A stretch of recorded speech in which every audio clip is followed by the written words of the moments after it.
She crawled 4 hours through the worst blizzard in 20 winters with a dead man's secret sewn against her ribs and a name on a soaked letter she could barely read.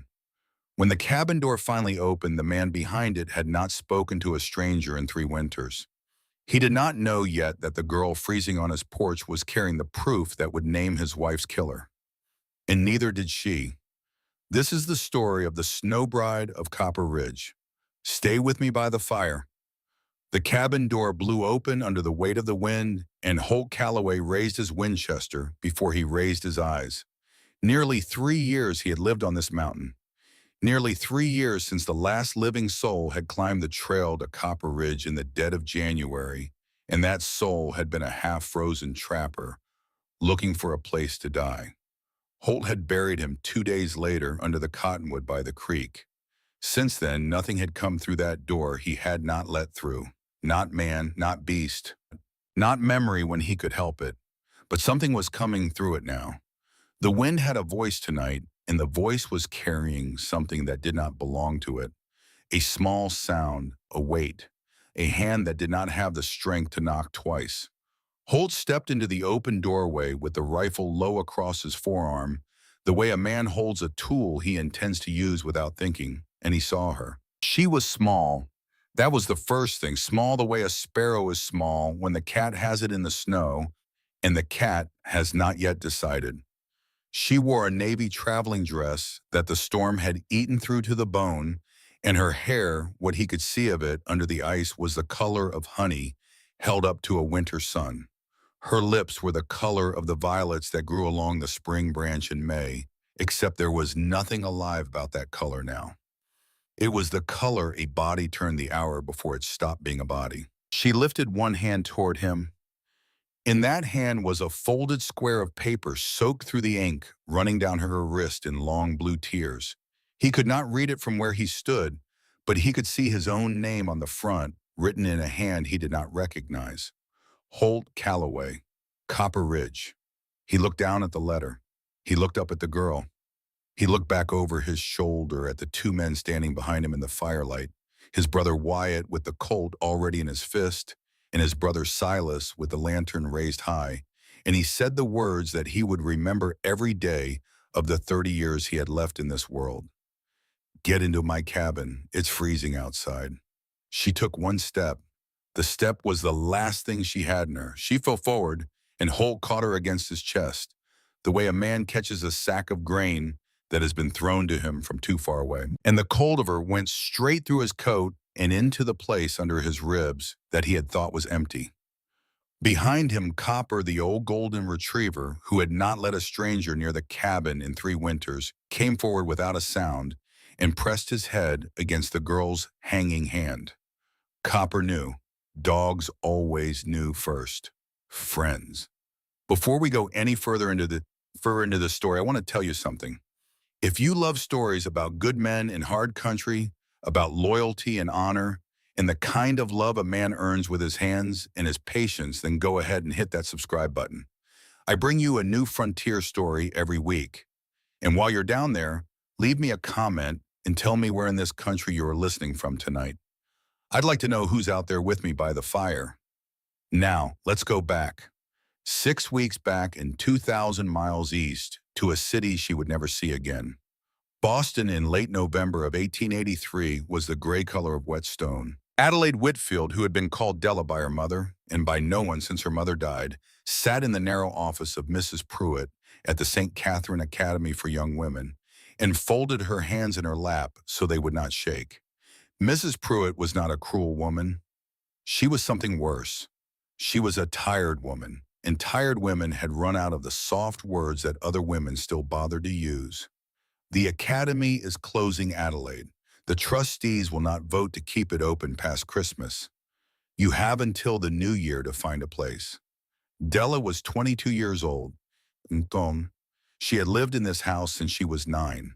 Since the night the kitchen lamp had broken in her mother's parlor and the curtain had caught and the fire had taken everything that ever belonged to her except a small cameo brooch the fireman had pulled from the ash. The brooch was at her throat now. She wore it the way some women wore a wedding ring. It was the only proof she had ever had a mother at all. "I have nowhere to go," she said.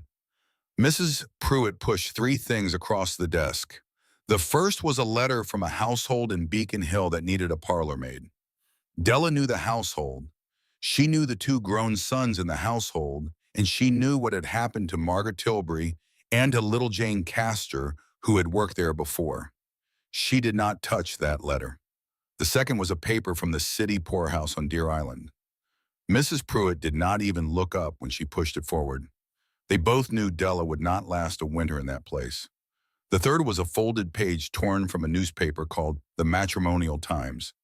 The advertisement had been circled with a thin pencil line. "Honest man in Montana Territory seeks wife. Travel paid. Promise of respect and protection. Reply C. Callaway, Copper Ridge." Della picked up the third paper. It weighed nothing in her hand. It weighed everything in her chest. She wrote her reply that night. She wrote it 3 times before she got it right. And the right version was the one where she did not ask any questions and did not make any promises. She told him she was an orphan. She told him she could read and write and cipher and that she had trained as a hospital nurse's assistant for 1 season. She told him she had no family to send for and no family to go back to. She told him she did not require romance. She required only kindness and a roof and the chance to be useful to someone who would not be cruel to her in return. She did not tell him she had never been kissed. She did not think it was the kind of thing a man wanted to hear in a letter. She thought wrong, but she did not know that yet. The reply came in 3 weeks, and it was not signed by C. Callaway at all. It was signed by W. Callaway with a note that said his brother was a man of few words and that the family would be honored if she would consider making the journey. Inside the envelope was $50 in worn paper, folded twice, and a stagecoach ticket as far as Helena, Montana Territory. Della packed everything she owned into a single small trunk. 3 dresses, the navy traveling, one she would wear a brown wool and a gray cotton for warm weather she did not yet believe existed. A Bible, a small book of poems by a woman named Emily Dickinson, who had lived not so far from here and had died only 2 years before. The cameo brooch she did not pack because she would wear it.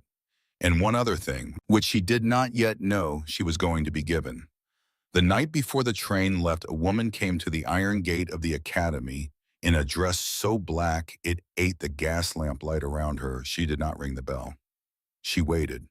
When Della came down to lock the gate for the night, the woman in black stepped forward and Della stepped back. "Are you Adelaide Whitfield?" the woman said. "The girl going west on the Callaway letter?"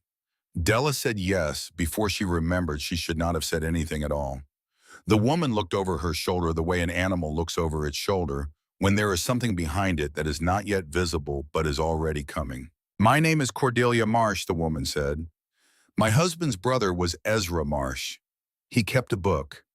The book is the reason he is dead. The book is the reason I will be dead before the spring, most likely. I have tried 4 times to put this book into the hand of a federal man. 4 times the federal men have been bought before they could reach me. You are going to a place where the man who killed Ezra cannot reach you, because that man does not yet know your name.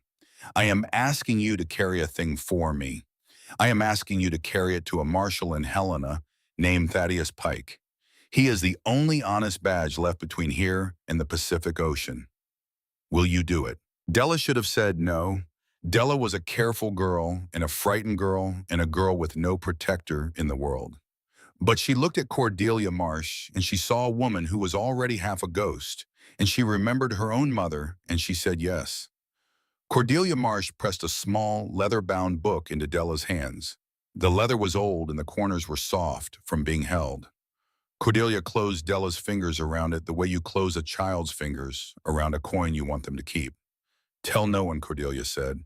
"Trust no one until you are standing in front of Marshal Pike. If you must hide it on your body, not in your trunk. Trunks get stolen." Cordelia Marsh walked away from the gate, and Della never saw her again. That night, Della took the small leather book and sewed a hidden pocket into the lining of her traveling dress, just under her left ribs, where a hand would have to be very rude to ever find it. She put the book inside the pocket. She did not open it. She thought, if I do not know what is in it, I cannot be made to tell. She thought wrong about that too. The journey took 11 days. Train to St. Louis, river packet some of the way, stagecoach the rest. Della watched the country flatten out and then rise up again, and the towns got smaller and the trees got bigger, and somewhere past the Dakotas, she opened the book in the privacy of her tiny stagecoach berth, just one page, just to see, and she closed it again with her hand pressed flat against her mouth. Numbers, names, dates, and one phrase that repeated like a heartbeat all the way down the page. Faked wait again, missing. She did not know what it meant in detail. She knew exactly what it meant in shape. Some man had been stealing for a long time, and Ezra Marsh had been writing it down for a long time, and Ezra Marsh was dead, and Cordelia Marsh would be dead by the spring, and now the only person between that book and a fire was a 22-year-old orphan in a navy dress. She closed the book. She did not open it again until she was sitting at Holt Calloway's table. The stagecoach put her down in Silver Creek on a Tuesday afternoon, and the sky over the Bitterroot Mountains was the color of an old bruise. A snowstorm was coming. Even Della, who had never seen the West before, could feel that the air had gone heavy in a way that had nothing to do with cold. Men were running horses to barn. Women were pulling laundry in off the lines. A boy was rolling barrels of feed under the porch of the general store. And in the middle of all that motion, one man was standing perfectly still on the steps of the Silver Creek Hotel, watching her. He was tall in the way some men are tall when they have spent a lifetime making sure no one stood over them. He wore a black coat that had cost more than the dress on Della's back had cost, and a watch chain across his vest that caught the gray light. His face was pleasant, his eyes were not. He came down off the steps and removed his hat and gave her a small bow that had nothing to do with respect. "You must be the young lady from Boston," he said. "I am Hollis Blackwood, president of the Silver Creek Mining Association and a friend to every traveler who comes through this town. There is a storm coming in tonight that will close the passes for a week. I would be a poor friend indeed if I let you try to ride out into it. The hotel has a clean room on me with my compliments. We will get you on your way the moment the weather breaks." Della had been raised in a charity school. Charity schools teach a girl to know the difference between a kindness and a trap. The man in front of her was holding a trap. She made her face soft. She made her voice grateful.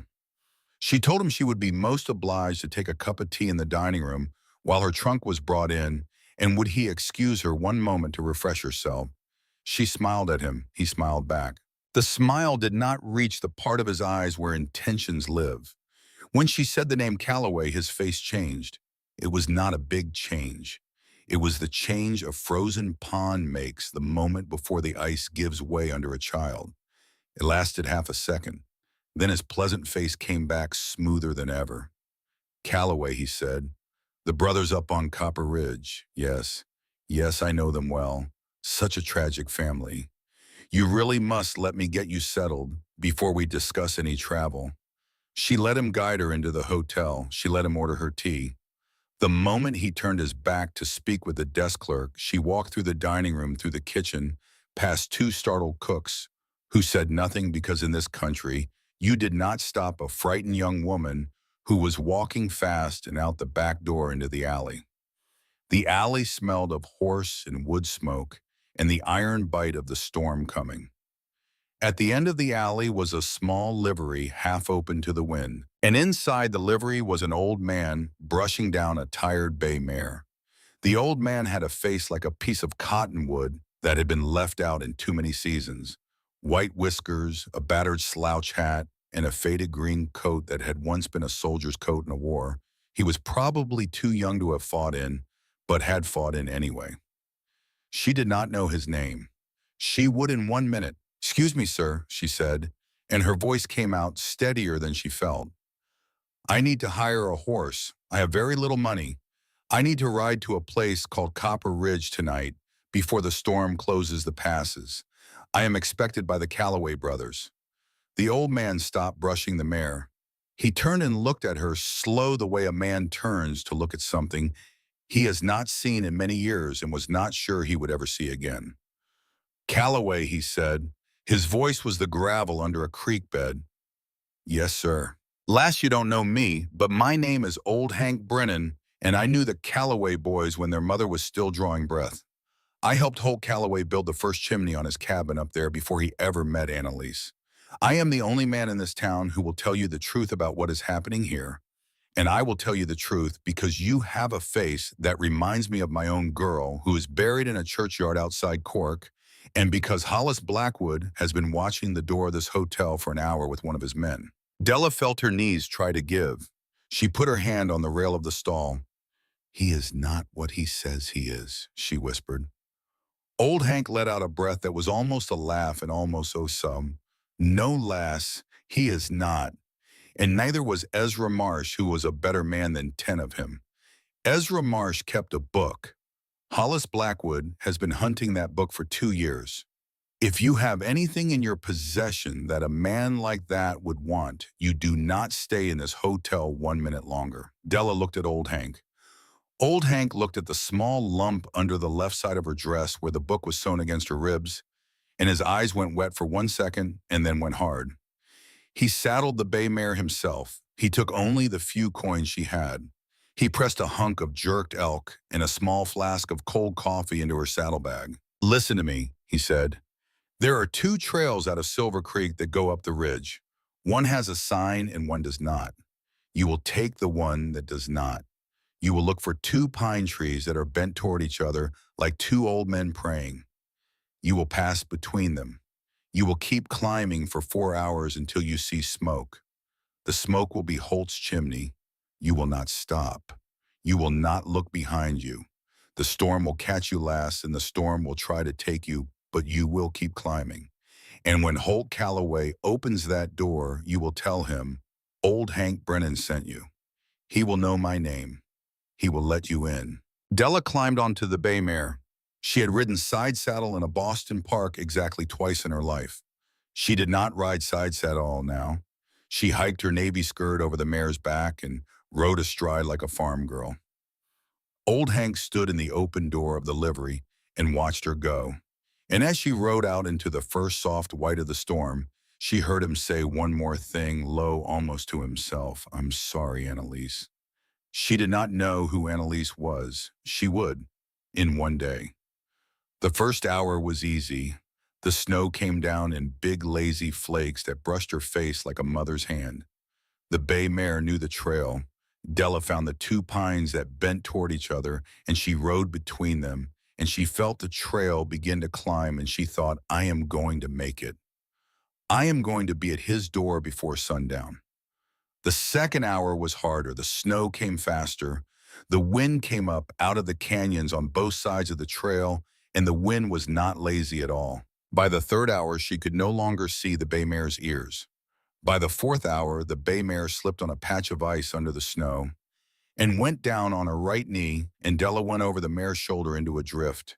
And when she sat up, the mare was gone, scrambling back down the trail toward home, the way horses do when fear has finally beaten loyalty out of them. Della Whitfield stood up in the snow. Her trunk was on the back of that mare. Her food was on the back of that mare. Her flask of coffee was on the back of that mare. All she had was the dress on her body, her boots with a cameo at her throat, and the small leather book sewn against her ribs. She started walking. She did not know how far. She did not know in what direction. The sun, what was left of it, was a smear of gray light somewhere up and to her left, so she kept that smear up and to her left, and she walked. The cold went through her dress in the first 10 minutes. After that, the cold did not matter because she stopped feeling it. She fell the first time at what she guessed was the half-hour mark. She got up. She fell the second time and stayed down longer. She got up. She fell the third time and could not feel her hands at all. The fourth time she fell, she did not get up.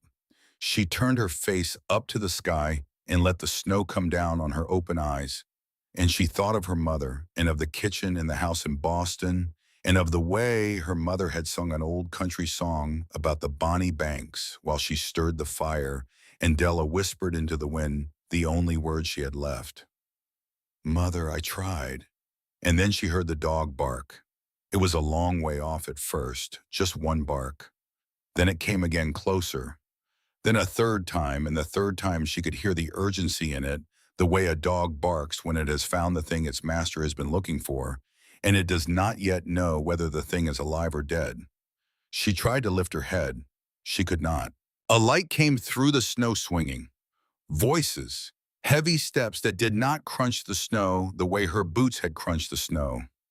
These were the steps of men who knew this country. Then a face, the biggest face she had ever seen, bent down close to hers, the beard on it caked with snow, the eyes the color of mountain honey held to a candle. He did not say much. There was no time. He gathered her up in his arms the way a grown man gathers up a sleeping child, and she felt her cheek go against the wool of his coat, and she heard his voice rumble in his chest as he spoke to the dog. "He's got her cop. Let's get her home." She did not remember the trip back. She remembered much later only one small thing. She remembered somewhere in the dark behind her closed eyes that she had whispered something against his coat. She did not know what she had whispered. She was 9 years old in her mind. She was in her mother's kitchen. The fire had not started yet. The lamp had not broken yet. Her mother was singing. Mother, she had whispered into Holt Calloway's coat. "I've come home." Holt Calloway heard it. Holt Calloway did not understand it. He filed it away in the part of his mind where a man files the things he does not have time to think about yet. Inside the cabin, the fire was high. Wyatt had built it up the moment they heard Copper start to bark before any of them had even known what the dog had heard. Silas had the kettle on. The buffalo robe was already laid out on the long bench by the hearth. Holt laid her down on the buffalo robe.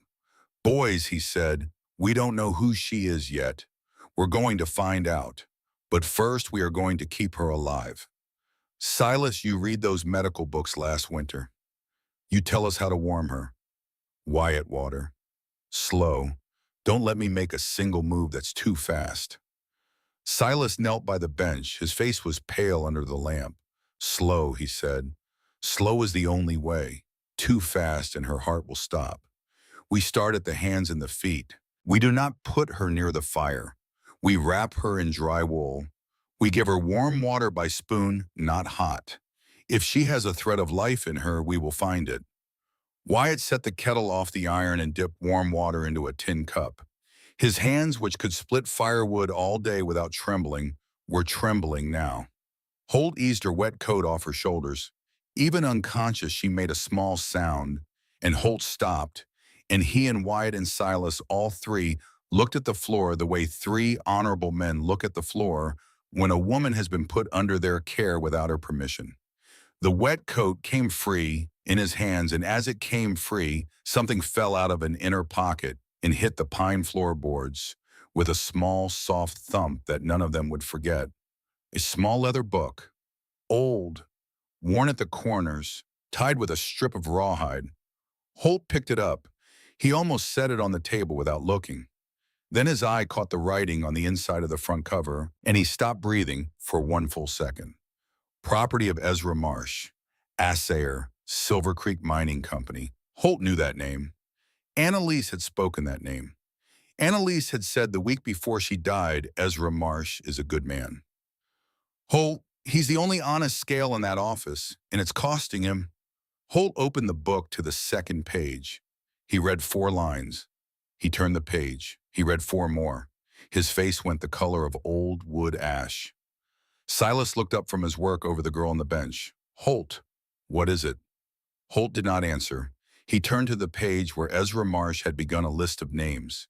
He found a name he had been waiting 3 years to find without knowing he was waiting for it. Annalise Calloway, November 17th, 1880. Came to me, had figured it out, begged her not to confront H directly. She said she would tell her husband first. And under that, in a different ink, written later, written by a hand that had known what it was writing. November 23rd, 1880. Annalise Calloway dead. Child also dead. officially red fever. I do not believe it. I will tell no one. They will come for me next. Holt Calloway sat down on the bench beside the unconscious girl in the navy dress. He sat down because his legs had stopped holding him up. The book hung open in his hands. Wyatt came across the room slow. Holt, brother, what does it say? Holt could not get the words out. He turned the book around in his big hands and held it up so Wyatt could read it himself. Wyatt read it. Wyatt read it again. Wyatt put one hand against the wall of the cabin to steady himself. Silas said in a voice gone very small, "What does it say?" Wyatt looked at his younger brother and could not make his mouth work. Holt found his voice. The voice came out flat and quiet and from very far down inside his chest. It says Annalise did not die of fever, Cy. It says she figured out what Hollis Blackwood was doing to the men in this valley, and she went to tell me and someone fed her something before she could. It says Lily ate it too. It says Ezra Marsh wrote it all down because he knew he was next. The cabin went quiet in a way that only a cabin in a mountain blizzard can go quiet. The wind outside was not quiet. The fire in the hearth was not quiet. But the three Calloway brothers were quiet the way three men go quiet when the floor under their lives gives way, and they understand for the first time that they have been standing on nothing for 3 winters. Copper, the old golden retriever, walked across the cabin floor and lay down at the foot of the bench where the girl in the navy dress was wrapped in the buffalo robe. He put his head on his paws. He did not take his eyes off her. Copper had not chosen a stranger like that since Annalise. In the morning, the storm was still on them. In the morning, Della Whitfield opened her eyes and saw a low pine ceiling she did not recognize and smelled wood smoke and coffee and the faint, clean smell of bear grease soap, and turned her head and saw a man so big he had to duck under the cabin door frame coming in from the porch with an armload of split pine for the fire. He saw she was awake. He set the wood down beside the hearth without making a sound. He came to her slow the way you come to a wild thing you do not want to scare, and he knelt down beside the bench so his eyes were level with hers and not above her. "You are on Copper Ridge," he said. "You are in my cabin. You came to the right door, Miss Whitfield. My name is Holt Calloway. The 2 men over there are my brothers. Wyatt is the one with the bad jokes. Silas is the one with the books. We will not hurt you. You are safe now. Nothing comes through that door I do not let through." Della tried to speak. Her voice was a thread. "You are my husband then." Holt let out a slow breath. He had been working on the answer to that question for an hour, sitting by the fire and watching her sleep. He had decided that the only honest answer was the whole answer, and the whole answer was going to cost him. "Miss Whitfield, I owe you a hard truth. I never wrote that advertisement. My brother Wyatt wrote it. He put my name on it. He sent it. He did it because he believed I was dying by inches up here on this ridge after I lost my wife and my little girl 3 years ago, and he could not stand to watch it anymore. He did it out of love for me, but he did it without my knowing. So I cannot stand here and ask you to marry a man who was not ready for you. I will not do that to you." Della closed her eyes. Then she opened them. "What do I do then?" "You stay. You stay in my cabin until the spring opens the passes. You take the bedroom. You will not be touched by any man under this roof. When the trail thaws, I will pay your way to wherever in this country you wish to go. Boston, Chicago, San Francisco. You decide. You owe me nothing for it. I'm only sorry the advertisement ever got sent." Della looked at him for a long time.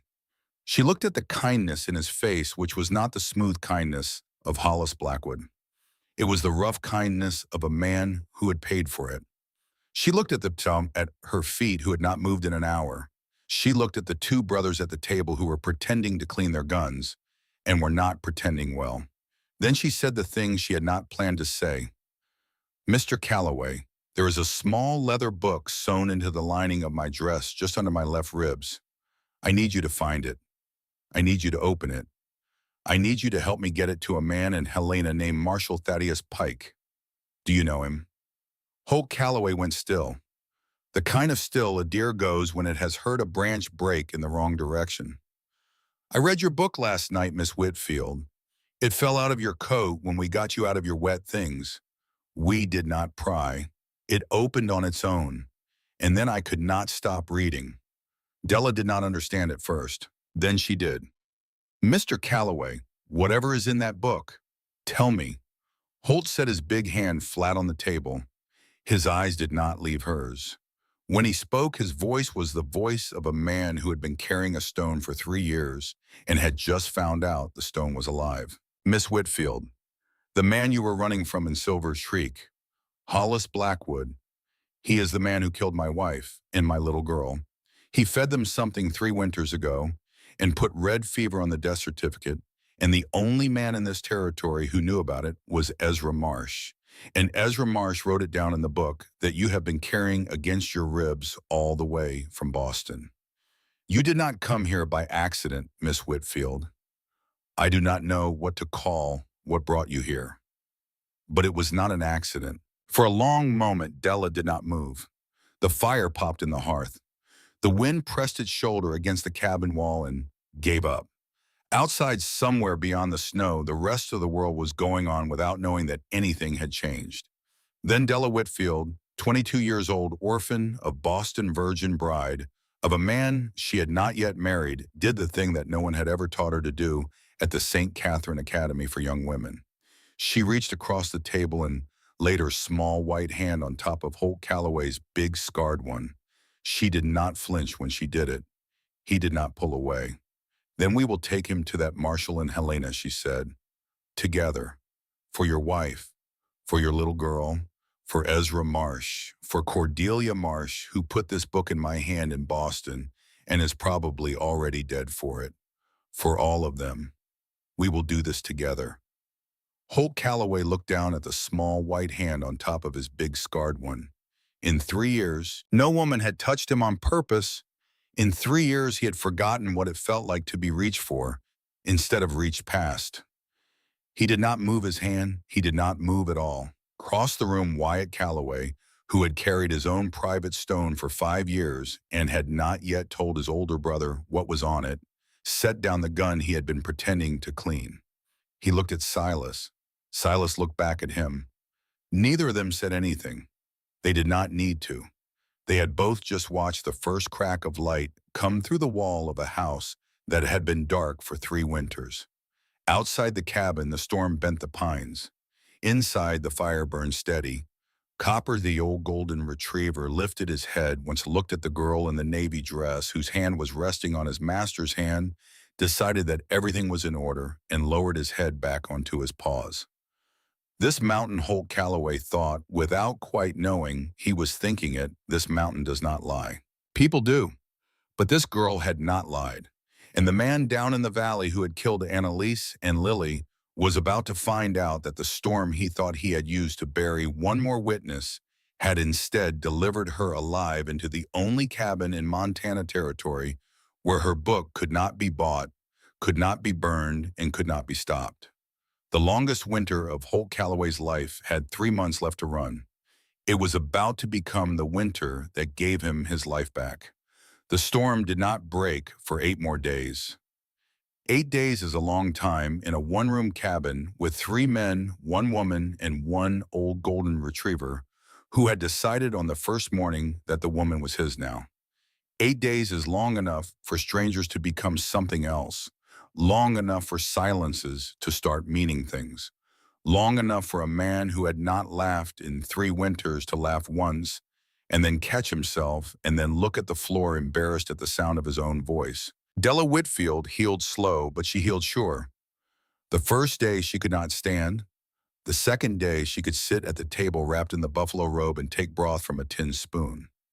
The third day she walked the 4 short steps from the bench to the hearth on her own, and Holt Calloway, who had been watching her from across the room, without seeming to let out a breath he had been holding for 2 days.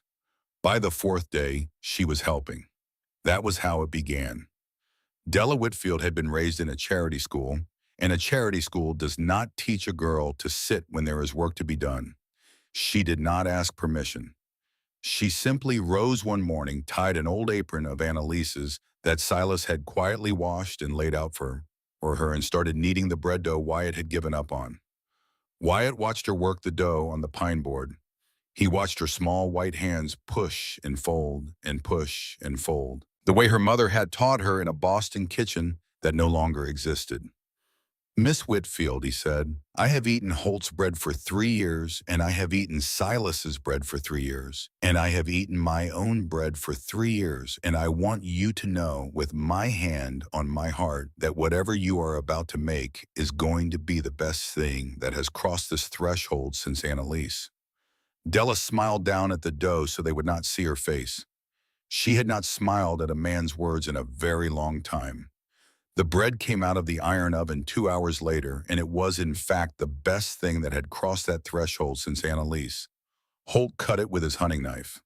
Wyatt ate 3 slices and made a sound that was almost a confession of love.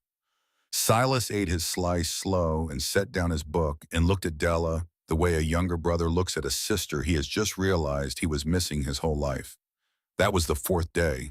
On the 5th day, the snow came down so thick they could not see the woodshed from the porch, and Holt had to rope himself to the doorpost the way sailors rope themselves to a mast in a hurricane, just to bring in the morning load of split pine. He came back inside white from boot to hat, and Della was waiting at the door with a wool blanket already open to receive him.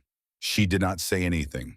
She simply wrapped the blanket around his shoulders and stood there a moment longer than she needed to, and Holt Calloway, who had not been wrapped in anything by anyone in 3 years, stood very still and let her. Copper, lying by the fire, thumped his tail twice on the floor and went back to sleep.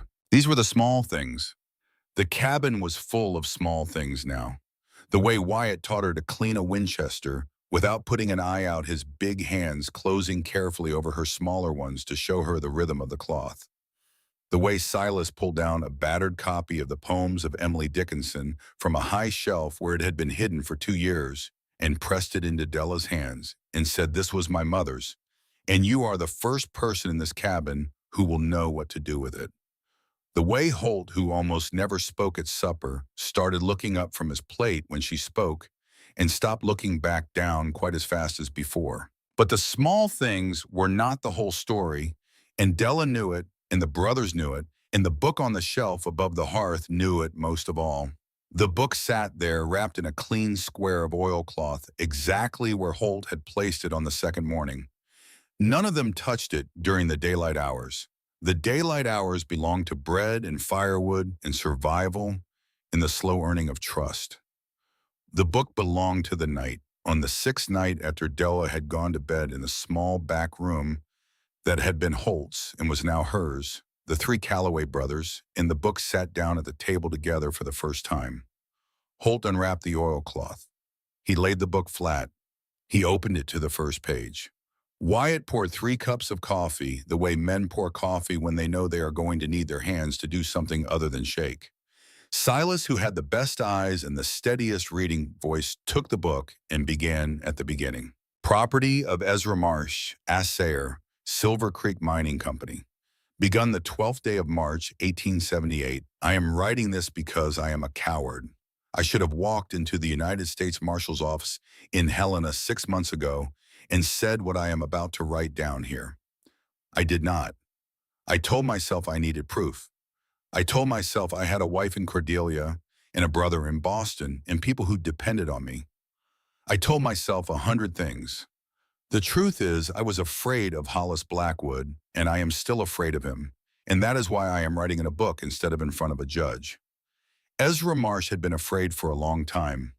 Ezra Marsh had been afraid in March of 1878, and he had still been afraid in November of 1880, and somewhere in between those 2 dates, he had stopped being only a frightened bookkeeper and become the most dangerous man in Silver Creek without ever lifting his voice. Silas read on. The numbers, the names, the men whose claims had been quietly shaved by the assay office year after year until the difference between what they had pulled from the ground and what they had been paid for was the size of a small fortune. Henry Bowman, 1879. Found dead in the back of his own claim with a pistol in his hand and no powder burns on his temple. Tom Henley, 1880, fell down a shaft on a Sunday afternoon when no one was working the mine. His widow lost the house in a week. The money trail back to Hollis Blackwood was thin in any one place, and you would never have caught it in any one place. But Ezra Marsh had caught it in 27 places and 27 thin trails braided together into one rope thick enough to hang a man. Silas turned the page. He stopped reading. Wyatt said, "What?" Silas said, his voice gone strange. "It is, Annalise." The next entry is Annalise. Holt did not move. He had read this page already on the first night alone with his hands shaking. He had not read it aloud to his brothers. He had been waiting without quite knowing he was waiting for this moment when all three of them sat at the same table and heard it together. Some weights you cannot carry alone. Some weights are not yours to carry alone. Read it, Si. Silas read. November 17th, 1880. Annalise Calloway came to me at the assay office today. She had figured it out. I do not know how. She was a careful woman and she watched her husband's friends and she listened. She had brought me a list of 3 men whose claim payments did not match what their husbands had told them at supper. She wanted me to tell her if the numbers were wrong on my side. I told her the numbers were wrong on my side. I told her I had been writing them down. I begged her not to confront Hollis Blackwood directly. I told her she had a child. I told her the men in this town who tried to confront Hollis Blackwood had a way of dying in accidents. She said she would tell her husband first. She said her husband was a quiet man, but he was the kind of quiet man who did not let things go once he understood them. She said she would feed him supper tonight and tell him at the table after the little one was in bed. I walked her to the door of the office. I watched her cross the street. I watched her turn the corner toward home. I have not seen her since. I'm writing this on the morning of the 18th, and I am sick to my stomach with the wrongness of it. Silas turned the page. His hand was shaking. November 23rd, 1880. Annalise Calloway dead. Lily Calloway dead. Officially red fever. The doctor was Hollis Blackwood's man. I do not believe one word of the certificate. I believe she got home that night and she fed her family the supper she had been planning, but I believe somewhere between the assay office and her own kitchen on a town street where Hollis Blackwood owns half the doors, something was put into her hand that was not what she thought it was. A girl, a loaf, a kindness from a neighbor she trusted. I will never know which. I only know that the woman who walked out of my office on November 17th with a list in her hand was buried with her 4-year-old daughter on November 24th, and Hollis Blackwood sent flowers to the grave. I could not go to the funeral. I told Cordelia I was sick. I was sick. I am still sick. I am writing this in case something happens to me, because something is going to happen to me. And someone needs to know that Annalise Calloway and her child were murdered for the contents of a list she carried in her apron pocket on a Wednesday afternoon. Silas closed the book. The 3 Calloway brothers sat at the table in the cabin on Copper Ridge and did not speak for a long time. The fire popped. The wind pressed its shoulder against the cabin wall. Holt Calloway put his face in his hands. He did not weep. Holt Calloway had wept once in 3 years, and that was on the night Annalise and Lily were lowered into the same pine box together, because the box maker could not get a small one finished in time. And after that night, Holt had decided that weeping was a thing for men who still believed in mercy. He had stopped believing in mercy on November 24th, 1880. So he did not weep now. He simply put his face in his hands and let the worst 3 years of his life rearrange themselves in his head into the new shape they had to take. Now the true shape, the shape with a man's name written under it. Wyatt got up from the table. Wyatt went to the wall by the door where his old gun belt hung from a peg. The gun belt had not been worn since they had come up the mountain in the spring of 1881. He took it down. He buckled it around his waist without saying a word. He sat back down at the table and put both hands flat on the wood and looked at his older brother. "Brother," he said, "I have to tell you something now. I should have told you 5 years ago. I am telling you now because if I do not tell you now, I will not be able to ride down off this mountain with you when the time comes, and the time is coming. Holt lifted his face out of his hands. Wyatt told him. Wyatt told him about Helena 5 years ago, when Wyatt had been a deputy United States Marshal under a man named Halloran. Wyatt told him about the first complaint that had come in against Hollis Blackwood from a miner in Silver Creek, and about the second and the third. Wyatt told him about how he had ridden out to Silver Creek personally in plain clothes in the spring of 1879, and how he had spent 2 weeks watching the assay office and watching Hollis Blackwood and putting together a case in his head that he had been ready to bring back to Helena.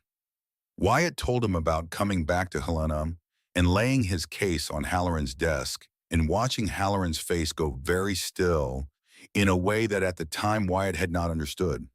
Wyatt told him about the next morning when Halloran had called him into the office and told him there had been a complaint against him from a woman in a Helena boarding house, a woman Wyatt had never met who had signed a paper saying things about him that were not true and could not be unsaid.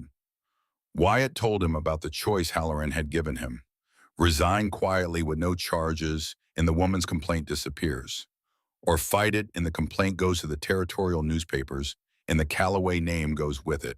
I resigned, Wyatt said.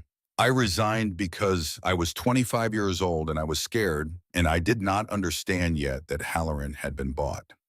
I rode home to Silver Creek with my tail between my legs, and I told you I had quit because the work did not suit me. That was the lie I told you, brother.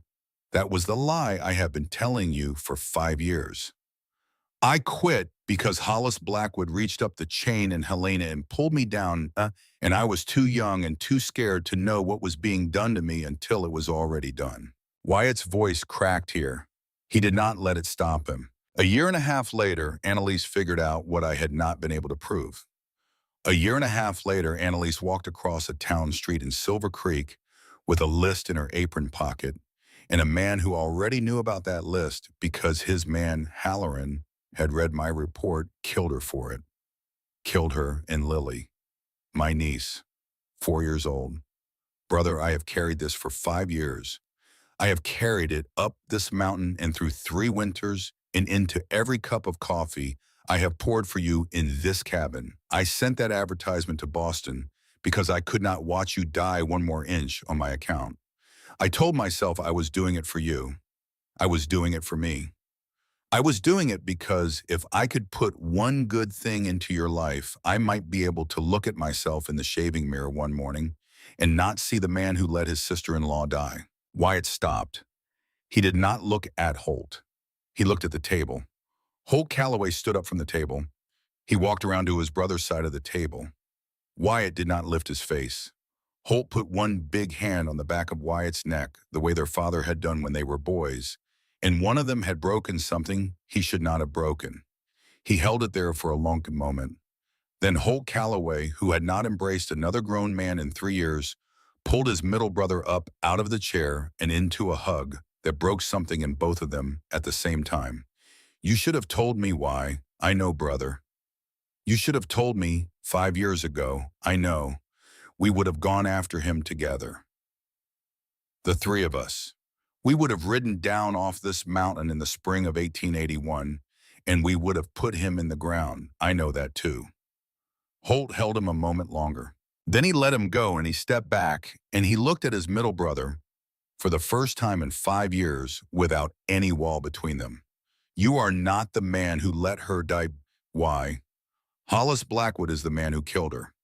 We are not going to spend one more night in this cabin pretending otherwise. We are not going to spend one more winter on this ridge waiting for the world to come to us. The world is going to come to us, and soon. And when it comes, all 3 of us are going to be standing at that door together the way we should have been standing 5 years ago. Silas, who had not spoken in a long time, stood up from his side of the table and walked to the wall by the door where his own gun belt hung from a second peg. He took it down. He buckled it on. He came back to the table and sat down in the 3rd chair. 3 Calloway brothers, 3 gun belts, 1 book. 1 sleeping girl in the back room who had carried that book against her ribs across 2,000 miles of country and did not yet know that she had just stitched a family back together in the course of one night. The seventh morning, the storm finally began to thin. By midday, the sky over Copper Ridge was a bruised blue, and the wind had dropped enough that a man could stand on the porch without losing his hat. By the early afternoon, Copper, who had been restless since dawn, walked stiff-legged to the cabin door and let out one long, low growl from the bottom of his throat that none of them had heard him make in 3 years. Holt looked up from the leather strap he was mending. "Cop, what is it?" Copper growled again. The growl was the growl a dog makes when he is telling his master that the thing he has been waiting for has finally come up the trail. Holt set the leather strap down. He stood up. He took the Winchester down from the pegs over the door without hurry, the way a man takes down a tool he has been expecting to need. Wyatt was already at the side window. "Riders," Wyatt said. "5 of them, one sleigh, coming up the lower switchback." Silas was at the other window. The man in the sleigh is wearing a black coat and a tall hat. He is sitting like a man who has never had to be afraid of anything in his life. Holt stepped out onto the porch. The cold air bit into his lungs. Behind him in the doorway, Della Whitfield appeared with the buffalo robe still around her shoulders, her honey hair loose, her eyes very blue and very awake.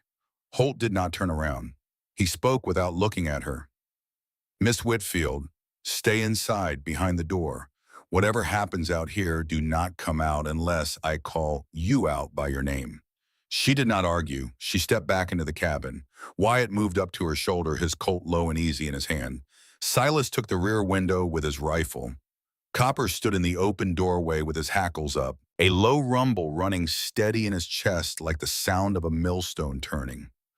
The sleigh came up the last switchback and stopped 20 feet from the porch.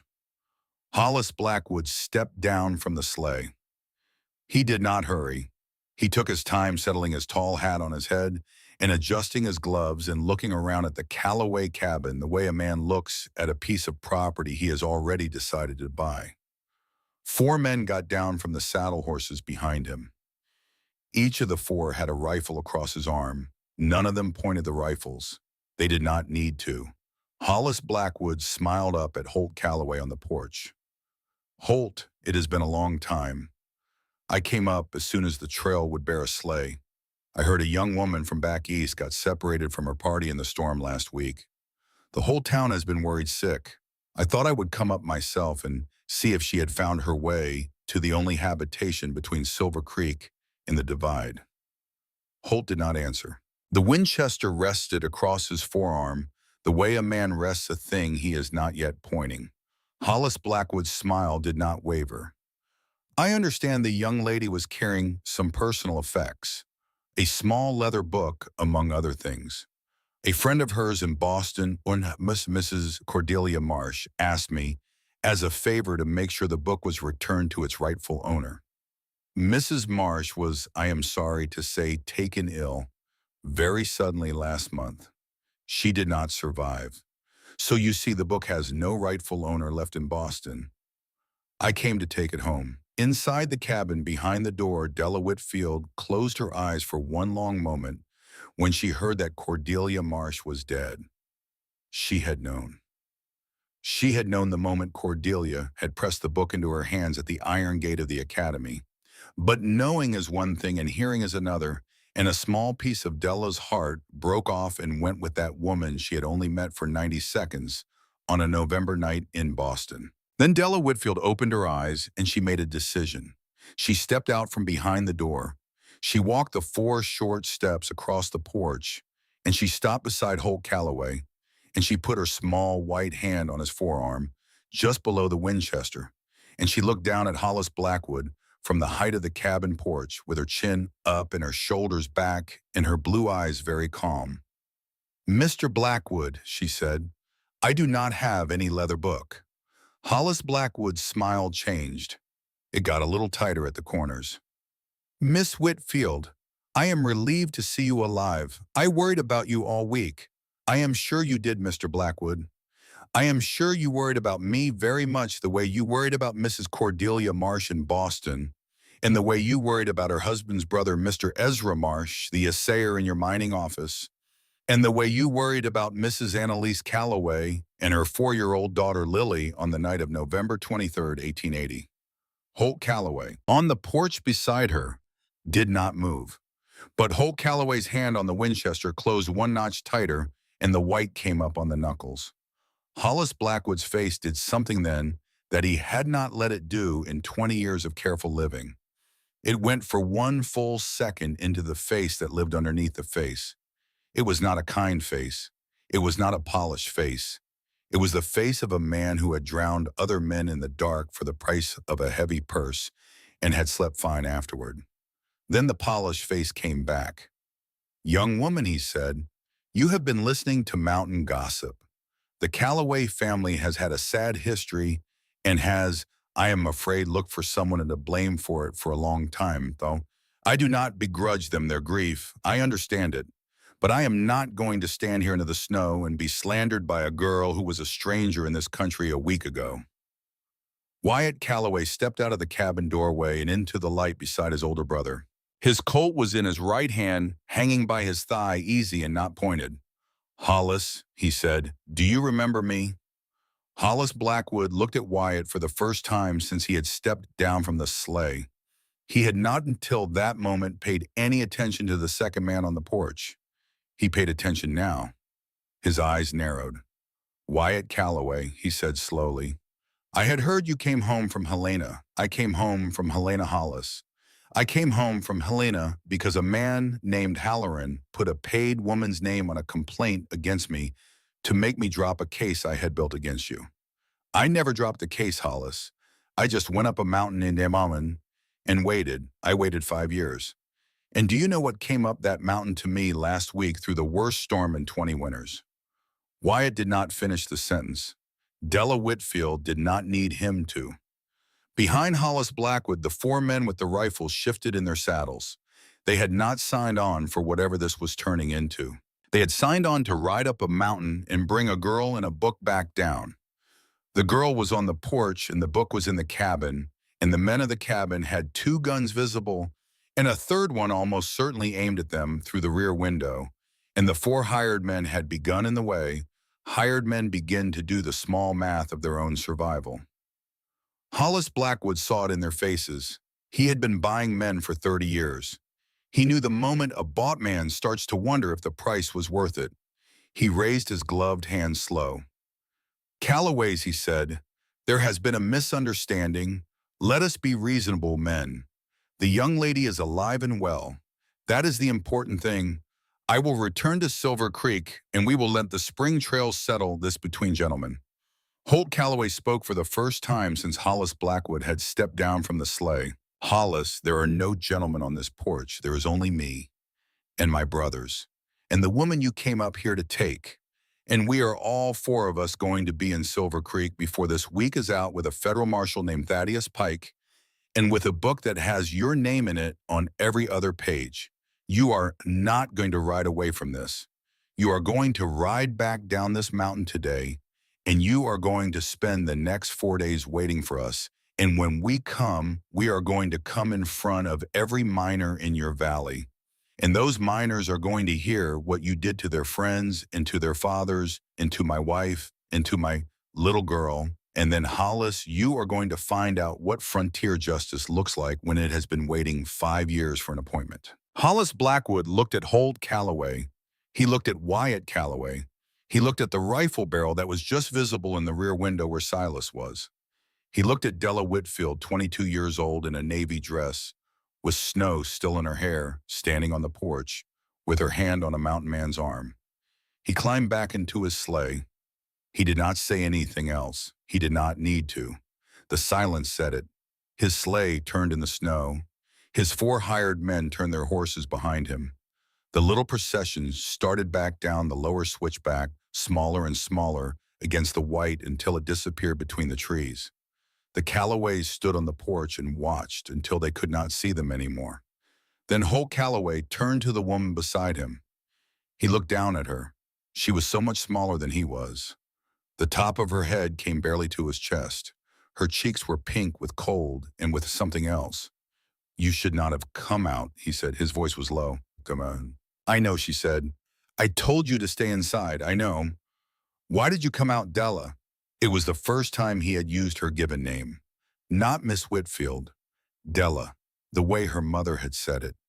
Della looked up at him. The wind moved a strand of her honey hair across her cheek. She did not push it away, because she said you have been standing alone on this porch for 3 winters. Mr. Calloway, and I decided I was not going to let you stand alone on it for one more. Holt Calloway did not have an answer for that. He had nothing in him that would answer that. He simply looked down at her, and the look went on long enough that Wyatt behind them cleared his throat very quietly and said, I think I'll go check on Copper, and stepped back inside the cabin and shut the door. The next 4 days were the 4 days that taught Holt Calloway the difference between living through a winter and living a life inside one. Hollis Blackwood did not come back himself. Hollis Blackwood was a careful man, and a careful man does not waste his own boots when he can waste other men's boots. Hollis Blackwood sent the storm to do his work for him in pieces.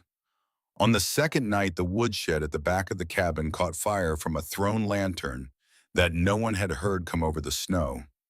Wyatt smelled the smoke first and was out the door in his stocking feet with a bucket of melted snow water before the fire had taken more than a third of the wood. They saved half the winter's pine. They did not save the other half.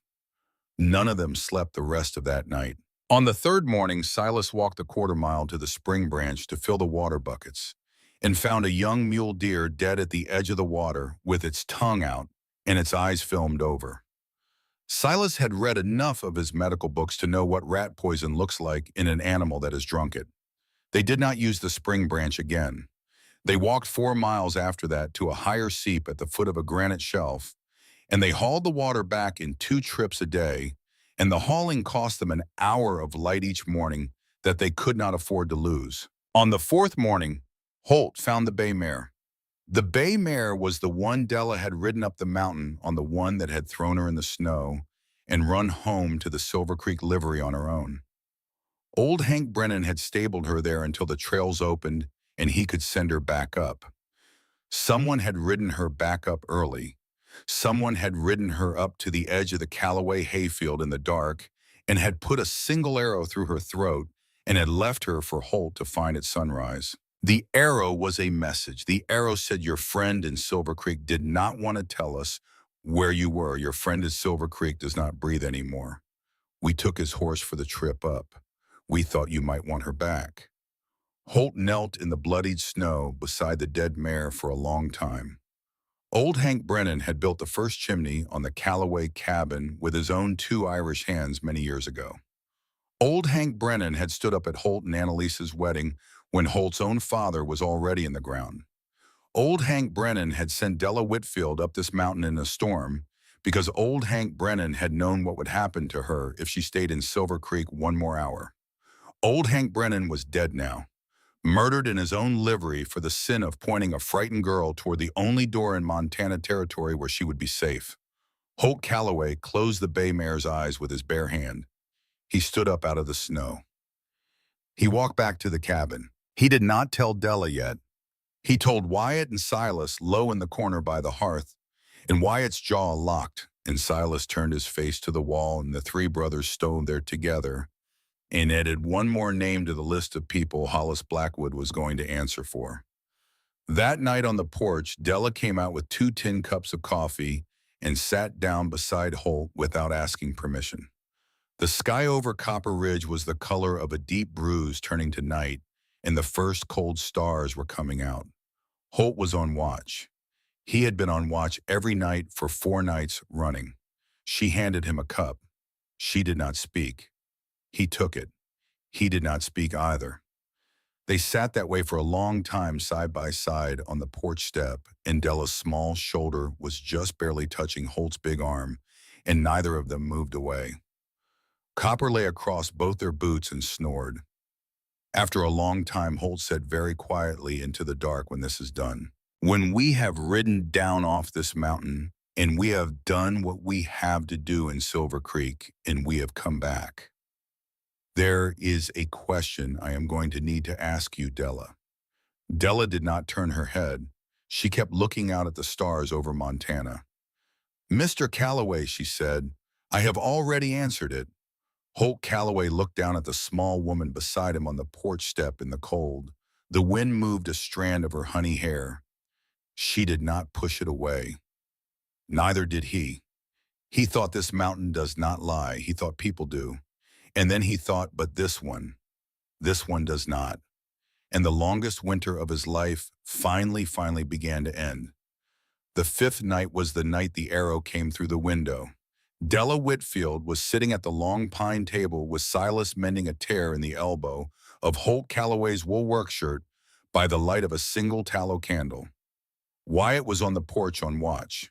Holt was in the back of the cabin, oiling the action of the Winchester for the third time that day, the way a man cleans a tool he is about to ask everything of. Copper, the old golden retriever, was asleep on the buffalo robe in front of the hearth, one ear twitching in a dream. Then Copper was not asleep anymore. Copper came up off the buffalo robe in one motion, and the sound that came out of him was not a bark. It was the long, low warning sound that a dog makes when the thing he has feared his whole life has finally walked up to the door. His hackles went up in a ridge from his neck to his tail. Della looked up from the shirt. The arrow came through the side window an instant later. It came through the oiled paper that they had stretched over the broken pane after the storm, and it made almost no sound at all in the coming. Only a soft tearing whisper, the way silk tears, and then a heavier sound when it hit. It hit Copper. The arrow took him high in the right shoulder, just behind the joint, and the old golden retriever made one small surprise sound like a child who has been struck by a thing he did not see coming, and his front legs went out from under him, and he went down on the pine floor in a slow, soft fold. Della was on the floor beside him before the candle on the table had finished guttering in the draft from the window.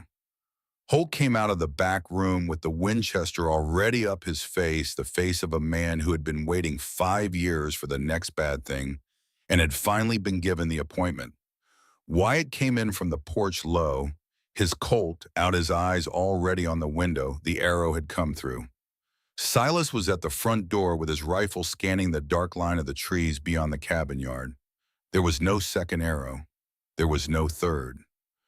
There was, after a long-held breath, only the wind in the pines and the small, wet sound of Della Whitfield bent over Copper on the floor, whispering to him the way a woman whispers to a child who has been hurt and does not yet understand what hurt is. Hold still, Cop. Hold still, sweet boy.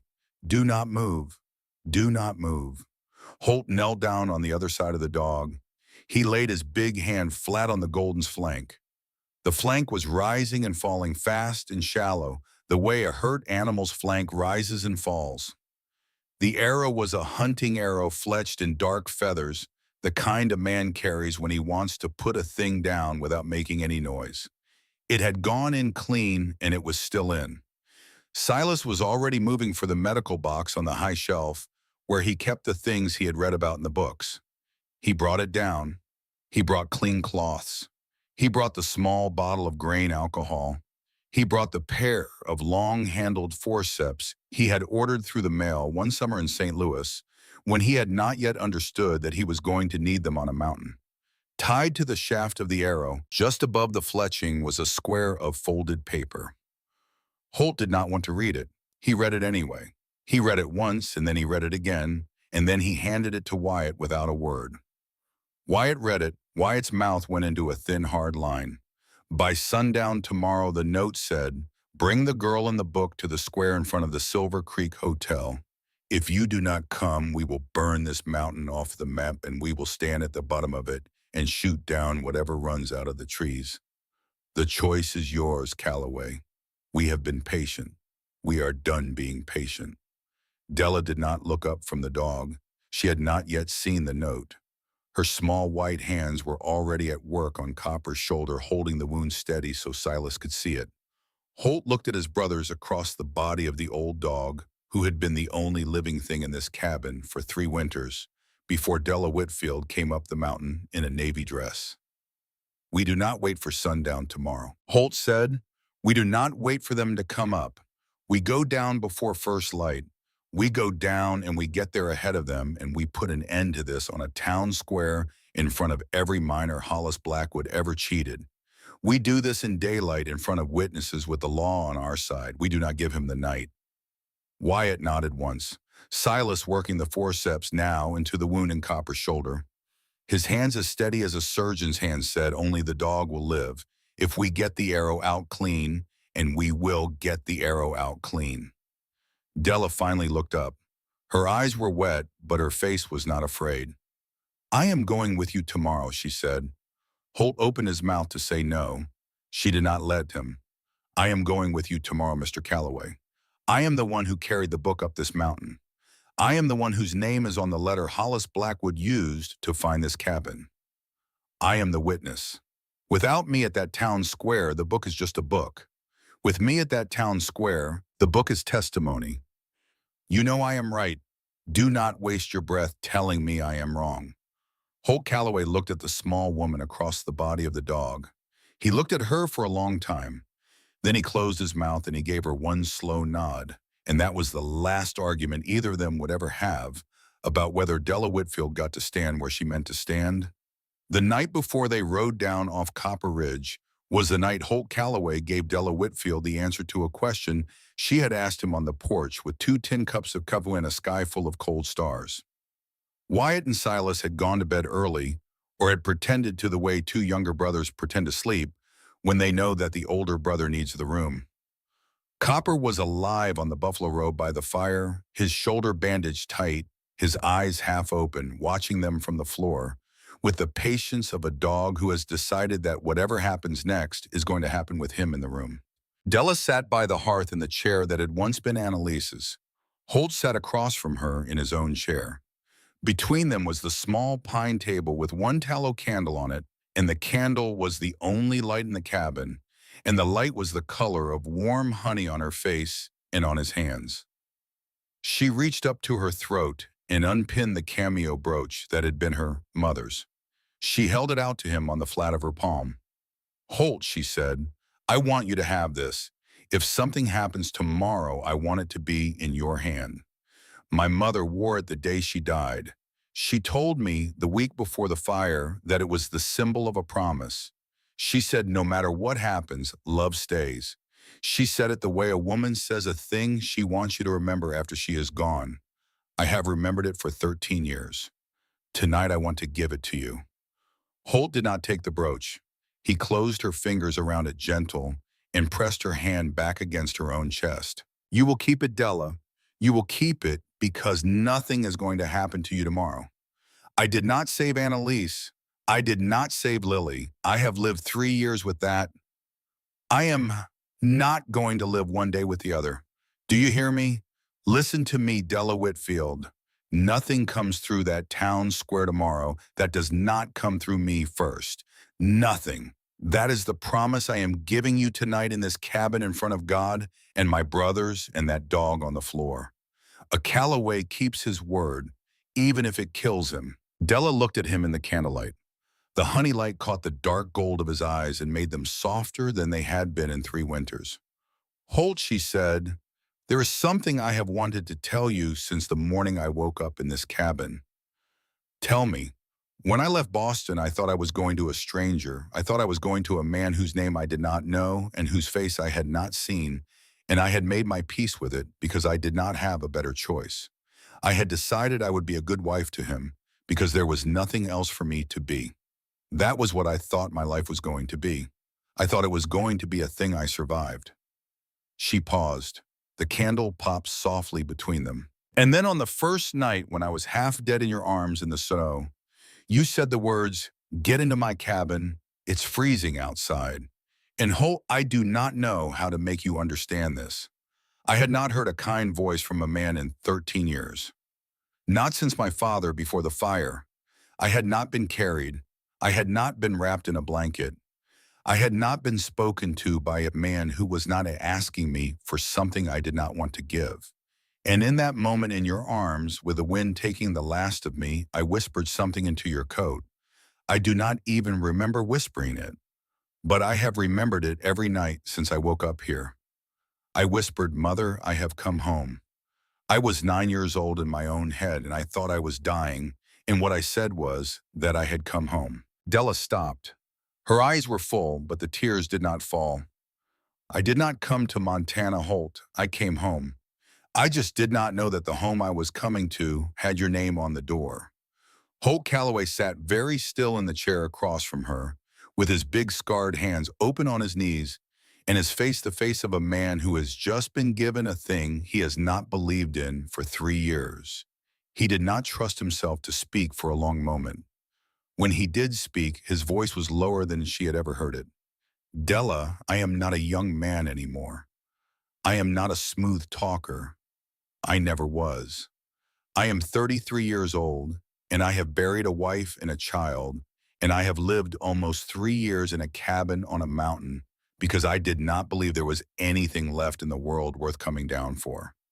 I had decided that the rest of my life was going to be a long, quiet thing. I waited out until I could lie down in the ground next to them. That was the plan.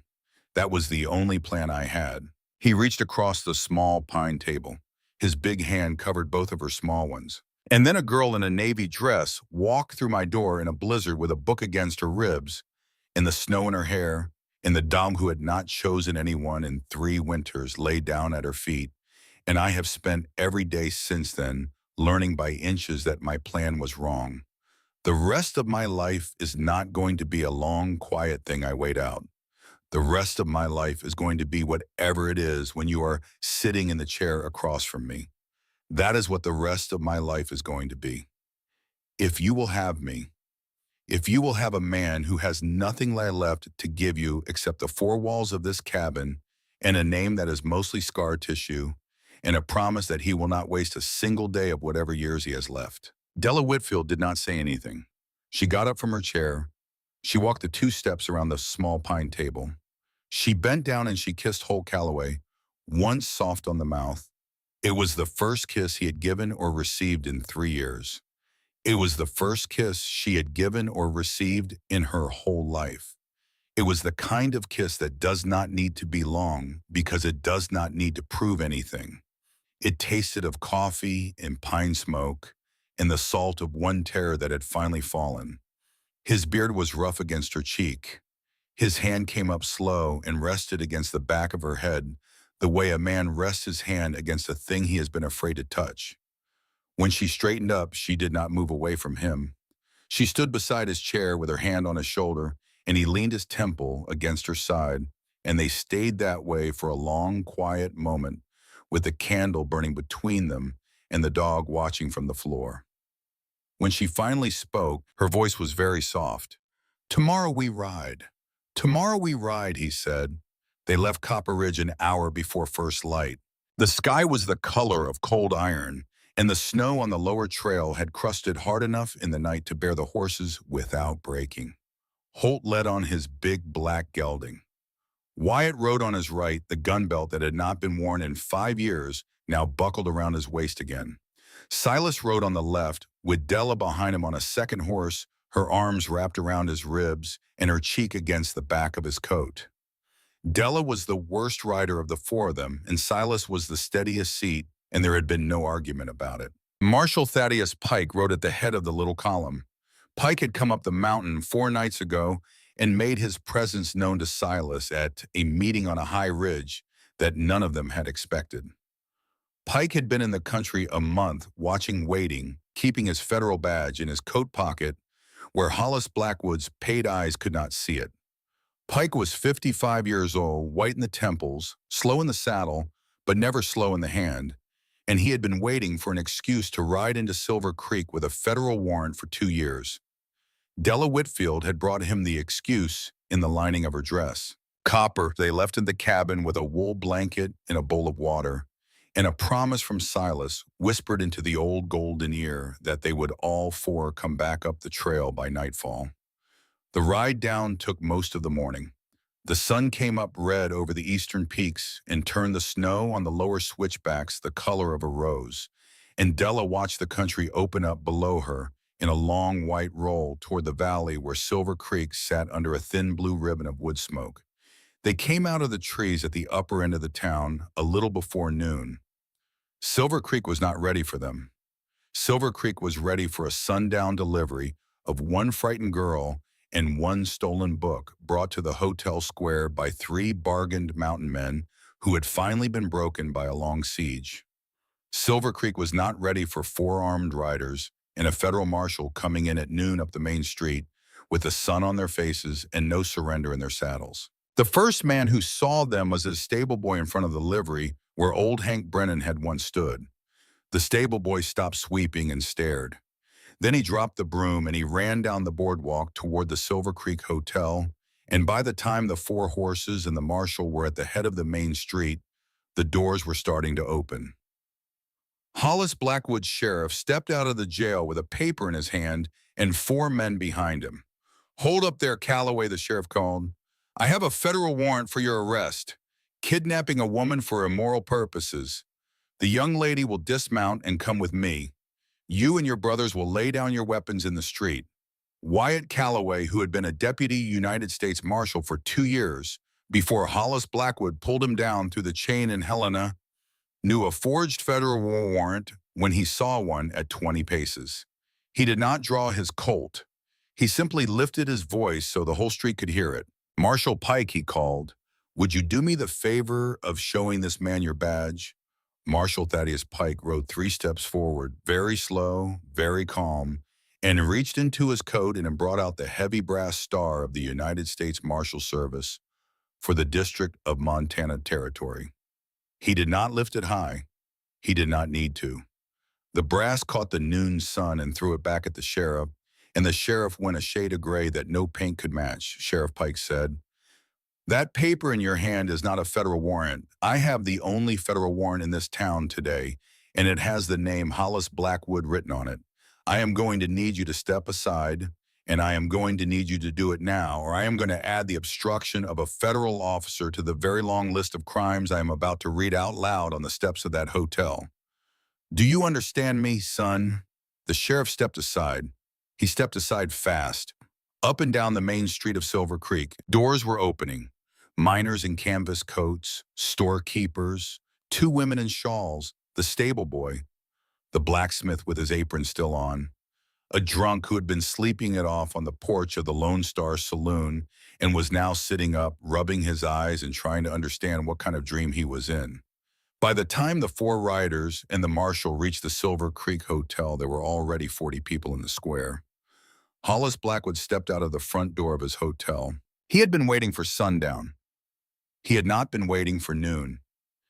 He had not been waiting for a federal star. He had not been waiting for a girl in a navy dress to ride into his town on the back of a Callaway horse with her chin up and her eyes very calm. The face he came out wearing was not the smooth, pleasant face he had worn the first time Della had met him. The face he came out wearing was the face that lived underneath the face, and now that face was on the front of his head where everyone could see it. There were 6 of his hired men behind him on the hotel porch. There were 2 more on the roof of the assay office across the square. Della saw them. So did Wyatt. So did Marshal Pike, who lifted one finger from the reins of his horse and made a small, slow circle in the air, and 3 men whom none of the Callaways had seen until that moment stepped out from inside 3 different doorways on the main street. 3 more federal deputies. 3 more brass stars. Pike had not come into Silver Creek alone. Pike had come into Silver Creek with the law. Della Whitfield slipped down off the back of Silas's horse. She walked through the snow of the square to the steps of the Silver Creek Hotel.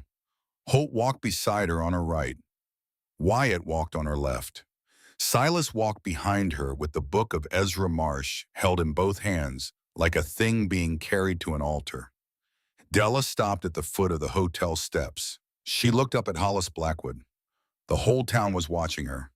She did not know that this was the moment she had been walking toward since the night a woman in a black dress had pressed a leather book into her hand at an iron gate in Boston. She did not need to know it. Her body knew it. Her voice knew it. "My name is Adelaide Whitfield," she said, and her voice carried in the cold air the way a bell carries. "I came out from Boston 6 weeks ago to be married.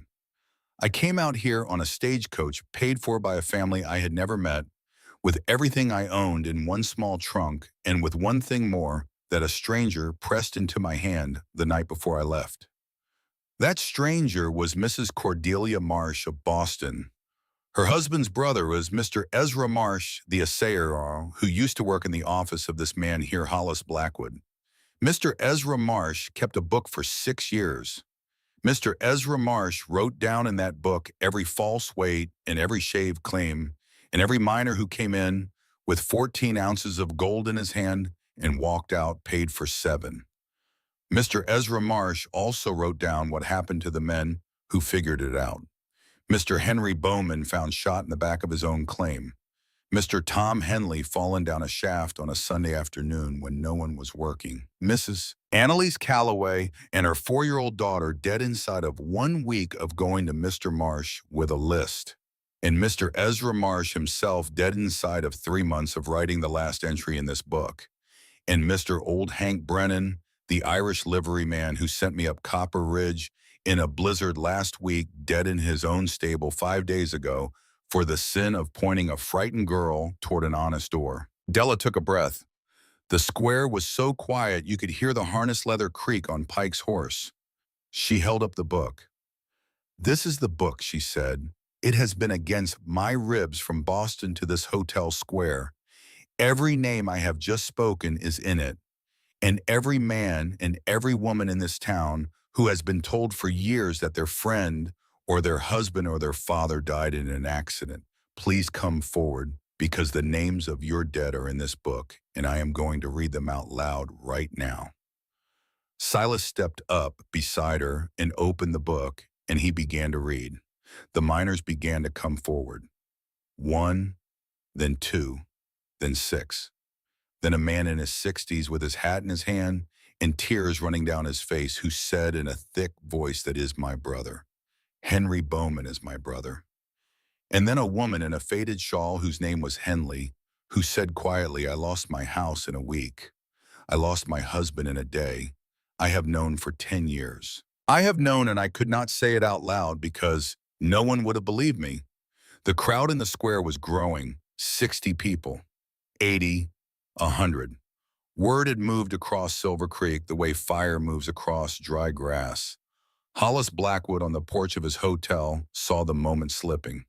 Hollis Blackwood had been buying men for 30 years, and he knew the exact moment when a bought town stops being bought. He raised his hand to the men on the roof of the assay office. The men on the roof of the assay office raised their rifles. What happened next happened in less than 15 seconds, and Della Whitfield would carry every one of those 15 seconds with her every day for the rest of her life. Wyatt Calloway saw the rifles on the roof come up before anyone else did. Wyatt Calloway had been waiting for this moment for 5 years. Wyatt Calloway took 2 long running steps toward the hotel porch with his Colt already coming out of the holster, and he yelled a warning to halt without ever taking his eyes off Hollis Blackwood. And then the first shot from the assay office roof took Wyatt high in the chest, just under the collarbone, and Wyatt went down hard onto one knee in the snow of the square. But Wyatt did not stay down. Wyatt Calloway, on one knee in the snow, with his shirt going dark, lifted the Colt with a hand that should not have been able to lift anything sighted through the pane on Hollis Blackwood, standing on the porch of the Silver Creek Hotel, and put one bullet through the heart of the man who had murdered his sister-in-law and his 4-year-old niece in November of 1880. Hollis Blackwood made a small surprise sound. He looked down at his own chest. He sat down on the top step of his hotel porch as if he had only meant to rest a moment. Then he tipped slowly sideways, and he did not move again. The hired men on the roof of the assay office got off 2 more shots before the federal deputies in the doorways below them put them down. The 6 hired men on the hotel porch dropped their rifles and put their hands in the air the moment they saw their employer go over. It was over. 15 seconds. It was over. Holt Calloway was already on the ground in the snow beside his middle brother, both of his big hands pressed to the wound under Wyatt's collarbone, as if pressure alone could keep his brother in the world a little longer. Della was on her knees on the other side. Silas was there with the book pressed to his chest like a child. Marshal Pike took his hat off and held it against his ribs. Wyatt looked up at his older brother. His eyes were already going far away, but they were clear. They were the clearest they had been in 5 years. Brother Wyatt said, I told you. I told you I was going to pay it back. Wyatt, no.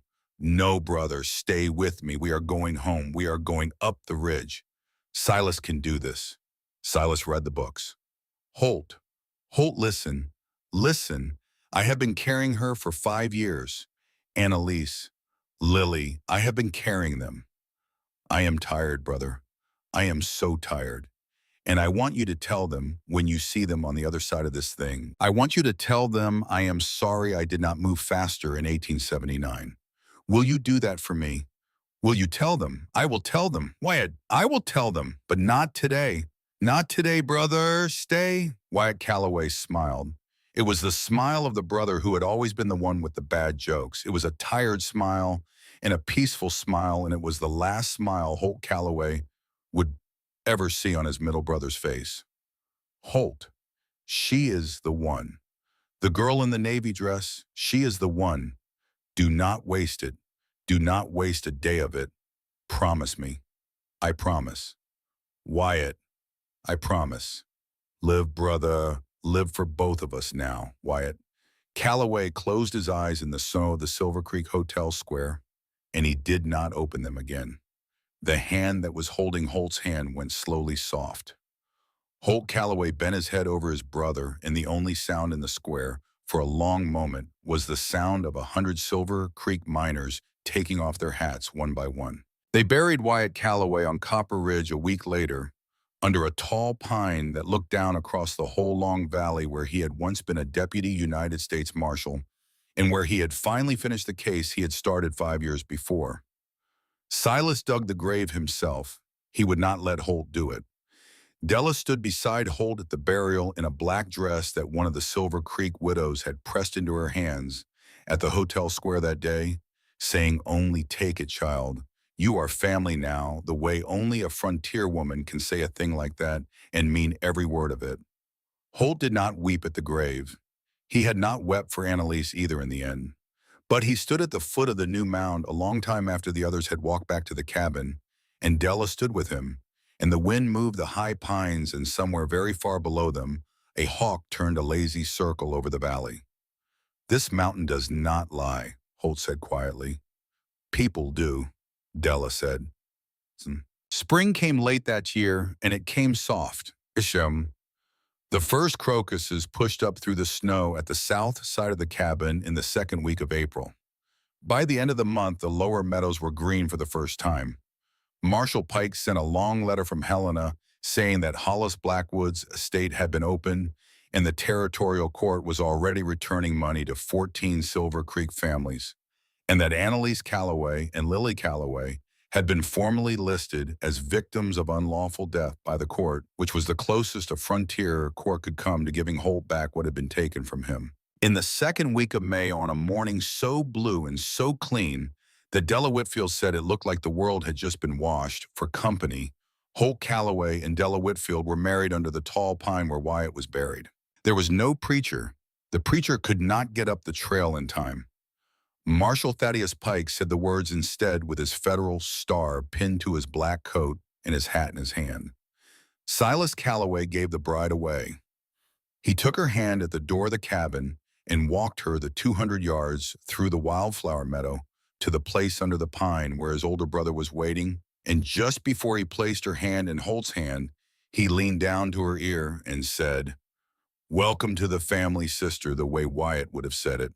Della wore a simple white dress she had cut down from a bolt of cloth in the Silver Creek dry goods store.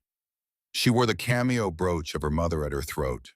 Copper, the old golden retriever, walked beside her in the meadow, as if he had been doing it his whole life, his shoulder healed. Now his old gold coat shining in the May sun. When it came time for Holt to say his words, he looked down at her and he said in front of Silas and Marshal Pike and the Henley widow and a few of the Silver Creek miners who had ridden up to bear witness the only vow he had ever known how to make. "A Calloway keeps his word. Della, before God, before my brothers, before this mountain, I am giving you my word. I will love you. I will protect you. It will stand beside you until the day they put me in the ground next to my brother under this tree. That is the promise. That is the only one I have." Della said her own words back to him, soft, and then Marshall Pike said the last words. And then Holt Calloway bent down and kissed his wife under the pine where his brother was buried, and the small wedding party clapped, and Copper barked once for the joy of it. That night, the cabin door closed softly behind them. Outside, the first warm stars of May came out one by one over the long, quiet country. Inside, the candle on the small pine table burned down low and a new life on Copper Ridge began. The years came after that, the way years come on a mountain in seasons and births, in losses, in slow accumulations of small good things. In the winter of 1884 to 1885, only 10 months after Della Whitfield first knocked on the cabin door in a navy dress, another blizzard came down on Copper Ridge, and inside the cabin, Della Calloway gave birth to her first child. Holt could not get down the mountain to fetch the doctor, and Silas was already away in St. Louis at his second year of law school, and so Holt and Della did the thing alone, the way frontier people had always done it, with Silas's medical books open on the table, and Holt's big shaking hands doing what they were told. The child was a boy, a strong boy. Holt held him in his arms for the first time, and his hands, which had not trembled, holding a rifle and 15 seconds of gunfire on a town square, trembled now. "What shall we name him?" Della whispered. Wyatt, Holt said without a moment's pause. "Wyatt Calloway. So my brother lives in this house again." 2 years later, in 1887, came a daughter. Della asked very softly if they might call her Lily. Holt could not answer at first. Then he nodded once, and the second Lily Calloway came into the world that spring, and Holt Calloway sat by the cradle the first night with his hand on the baby's blanket and let 3 years of grief finally finish leaving him. Silas finished his law school and came home with a degree. He hung his shingle in Helena and spent the next 30 years defending minors and mail-order brides and small homesteaders against the kind of men Hollis Blackwood had been. He married a school teacher from Chicago named Beatrice in 1889, and they had 4 children of their own, and every Thanksgiving the whole Calloway family came up to the ridge and crowded into the cabin that had grown by then into a long ranch house with 2 new rooms. In 1893, a third child came, a second boy, and Della asked Holt if they might name him for the federal marshal who had ridden into Silver Creek with them on that noon in February of 1884. Holt said yes before she had finished asking. Tobias Pike Calloway, Marshal Pike, white in the temples, now and slow in the saddle, but still riding, came up the ridge to see the boy that summer and stood by the cradle for a long time without speaking. Old Hank Brennan's grave they had moved up to Copper Ridge in the spring of 1885 and laid beside Wyatt's under the tall pine with a cross of carved cottonwood that said only "Old Hank Brennan, friend," to the Calloways, who pointed a frightened girl toward an honest door. Copper, the old golden retriever, lived to be 19 years old, which is a long time for any dog and a longer time for a working dog on a mountain. And when he finally lay down in the sun on the porch one September afternoon in 1898 and did not get up, they buried him beside Wyatt and old Hank under the pine. The young Wyatt, who was 13 years old by then, sat by the dog's grave for most of an afternoon. When Holt came to fetch him for supper, the boy looked up and said, "Papa, why does everything good have to die?" And Holt sat down on the ground beside his son and put one big arm around him and said, "Son, the good things do not die. The good things go ahead of us, and they wait. That is all. That is the only thing this mountain has ever taught me. The good things wait." 30 years passed. It was the fall of 1914. The world far away from Copper Ridge had begun to lose its mind in a war Della read about in the Helena papers. But on the ridge, the cottonwoods were turning gold along the creek, and the wildflowers were finishing their long summer. And Della Calloway was 52 years old and still wore her mother's cameo brooch at her throat every single day. She stood on the porch of the Wong Ranch house that had grown out of the original cabin, watching the late afternoon sun slide down behind the western peaks. Her honey hair had silver in it now, the way Holt's dark hair had silver in it, and the lines at the corners of her eyes were the lines of a woman who had laughed a great deal in her life and had wept only when there was something worth weeping for. Holt Calloway, 63 years old, came up the porch steps with a small grandson on his shoulders. The grandson was 8. His name was Caleb Wyatt Calloway, the first son of the first Wyatt, the doctor who lived now in Helena and came up the ridge every summer with his own family. The boy was kicking his boot heels gently against Holt's chest and laughing. Holt set the boys down on the porch beside his grandmother. The boy ran inside where Marshal Thaddeus Pike, 85 years old now, and walking with a cane but still somehow alive, was sitting by the hearth telling stories to the younger grandchildren about how he had once ridden into a town called Silver Creek behind a girl in a navy dress with the longest list of crimes on a single piece of paper that any federal marshal in Montana had ever carried. Della reached out without looking and laid her hand on Holt's forearm. Holt covered her hand with his own. "Do you remember," Holt said quietly, "the night you knocked on the door?" "I remember," she said. "Do you remember what you whispered to me when I picked you up out of the snow?" "I never knew what I whispered. I was 9 years old in my own head. I thought I was dying. You whispered, 'Mother, I have come home.' I heard you. I did not understand it then. I think I understand it now." Della turned her face up to look at her husband. Cold light of the October sun on Copper Ridge. His hair was almost white. His eyes were still the color of mountain honey held to a candle. "I came home," she said. "I did not know it had your name on the door, but I came home. And I have been home for 30 years. Built this with our own hands," Holt said. "Built this with our own hands," she answered. Behind them inside the long ranch house, the laughter of children rose and fell. Silas Calloway, 57 years old, the lawyer of Helena, was telling one of his own grandchildren the story of how their great-uncle Wyatt had once put a bad man in the ground with the very last bullet of his life on a town square in February of 1884. Beatrice was helping Della's daughter Lily set the long supper table. The young Dr. Wyatt was on his knees by the fire showing Tobias Pike Calloway how to whittle a whistle out of green willow. Marshal Pike was laughing his old slow laugh. Out under the tall pine on the ridge above the ranch house, 3 graves and 1 dog's grave lay in a row, and the wildflowers that Della had planted there every spring for 30 years were finishing their last bloom of the season. Wyatt Calloway, Old Hank Brennan, Copper. And the year before, a 4th and 5th had been added when Annalise and little Lily had been brought up at last from the old plot in Silver Creek and reburied where they belonged on the mountain that did not lie beside the men who had finally avenged them. Holt Calloway looked down at his wife on the porch of the house they had built together, and at the long valley going gold below them, and at the cottonwoods turning along the creek, and at the high western peaks taking on the rose color of sundown. "Winter always ends," he said softly. "Even the longest one.